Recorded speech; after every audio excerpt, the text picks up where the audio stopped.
कैसे हो मेरे प्रिय बच्चे।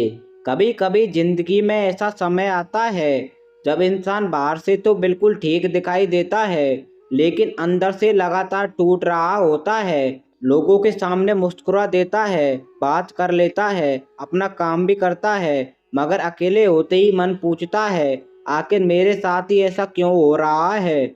अगर मेरे प्रिय बच्चे तुम्हारे मन में भी ये सवाल पिछले कुछ समय से चल रहा है, तो आज इस संदेश को बस सुनना मत, इसे महसूस करना। क्योंकि हर कठिन दौर हमेशा नहीं रहता।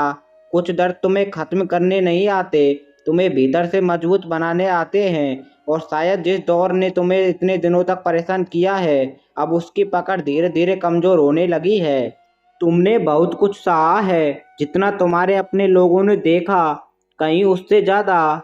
कुछ दर्द तुमने किसी को बताए ही नहीं, कुछ आंसू चुपचाप बहाए, और कुछ रातें ऐसी थी जब तुम खुद को समझते रहे, बस थोड़ा और सब ठीक हो जाएगा। लेकिन सच बताओ, कितनी बार लगा कि अब नहीं सह पाऊंगा, कितनी बार लगा कि मेरी प्रार्थना शायद सुनी ही नहीं जा रही। मेरे प्रिय बच्चे, फिर भी तुम आज यहाँ हो, तुम अभी खड़े हो, इसका मतलब बहुत कुछ है। तुम थके हो सकते हो, टूटे हो सकते हो, लेकिन खत्म नहीं हुए। याद रखना, थक जाना हारना नहीं होता, रो देना हारना नहीं होता।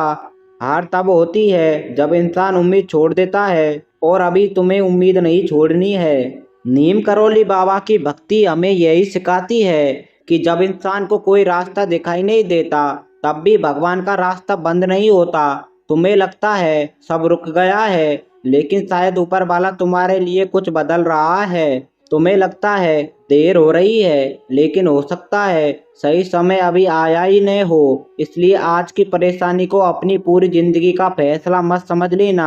आज पैसा कम है तो हमेशा कम नहीं रहेगा, आज रिश्ते टूटे हैं तो हमेशा अकेला नहीं रहोगे, आज मन भारी है तो हमेशा नहीं रहेगा। रुको, अभी हार मत मानो, सुन रहे हो ना, हार मत मानो। क्योंकि कई बार चमत्कार उसी समय होता है जब इंसान सोचता है कि अब कुछ भी नहीं बदल सकता। और मेरे प्रिय बच्चे, जो चला गया उसके पीछे अपनी पूरी जिंदगी मत रोक देना। जिसने तुम्हें छोड़ा उसे पकड़कर मत बैठो। जो तुम्हें नहीं मिला उसके लिए खुद को दोष मत दो। हर चीज तुम्हारे खिलाफ नहीं हुई है। कुछ चीजें इसलिए भी हटती हैं क्योंकि तुम्हारे जीवन में उनके लिए जगह नहीं बची थी। तुमने सबके लिए किया, सबको संभाला, सबकी चिंता की, लेकिन जब तुम्हारी बारी आई तो शायद कोई तुम्हें संभालने वाला नहीं था। इसलिए अब थोड़ा खुद को भी संभालो, अपने मन को समय दो, अपनी आत्मा को थोड़ा आराम दो। और जब डर फिर से कहे कुछ अच्छा नहीं होने वाला, तब अपने भीतर से कहना, नहीं, मेरी कहानी अभी खत्म नहीं हुई है। यही विश्वास तुम्हें फिर से उठाएगा।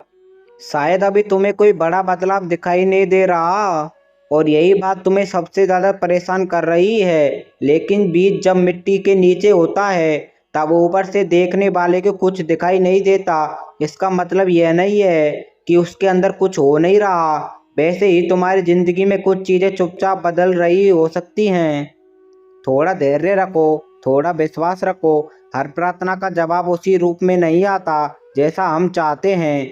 कभी जवाब किसी इंसान के रूप में आता है, कभी किसी नए अवसर के रूप में, और कभी हमारी अपनी सोच बदल जाती है। इसलिए अभी जो नहीं दिख रहा उसके कारण विश्वास मत खोना, उसके कारण विश्वास मत खोना। कठिन दौर खत्म हो रहा है धीरे धीरे, शायद तुम्हारी उम्मीद से भी ज़्यादा करीब। और अब एक बात अपने दिल में बहुत गहराई से रख लेना, मेरे प्रिय बच्चे, तुम्हारा दर्द अब पूरी पहचान नहीं है। तुम्हारी असफलता तुम्हारा भविष्य नहीं है। तुम्हारे बीते हुए दिन तुम्हारे आने वाले दिनों का फैसला नहीं कर सकते। जो समय तुम्हें आज रुला रहा है, वही समय कल तुम्हें यह एहसास दिला सकता है कि तुम कितने मजबूत थे। इसलिए आज अगर आंखों में आंसू हैं तो उन्हें आने दो, लेकिन उम्मीद मत जाने देना। अगर रास्ता लंबा है तो कदम छोटे कर लो, मगर चलना मत छोड़ो। और अगर मन कहे कि अब सब खत्म हो गया है, तो बस एक बार नीम करोली बाबा को याद करके कहना, बाबा, मैं थक गया हूँ, लेकिन मैं आपका हाथ छोड़ना नहीं चाहता। शायद आज का यह संदेश यूं ही तुम्हारे सामने आया है, शायद तुम्हारे उस दर्द के लिए आया है जिसे तुम किसी से कह नहीं पाए, और शायद तुम्हारे जीवन का यह कठिन दौर सच में अब समाप्त होने वाला है। आज बाबा तुम्हें आशीर्वाद देते हैं, तेरा आत्मविश्वास कभी नहीं टूटेगा, तेरी मेहनत व्यर्थ नहीं जाएगी और तेरे घर में जल्द खुशखबरी के शब्द गूंजेंगे। अब इस वीडियो को लाइक कर और इसे अपने साथी दोस्तों के साथ भी शेयर कर, कमेंट में लिख दे जय श्री राम।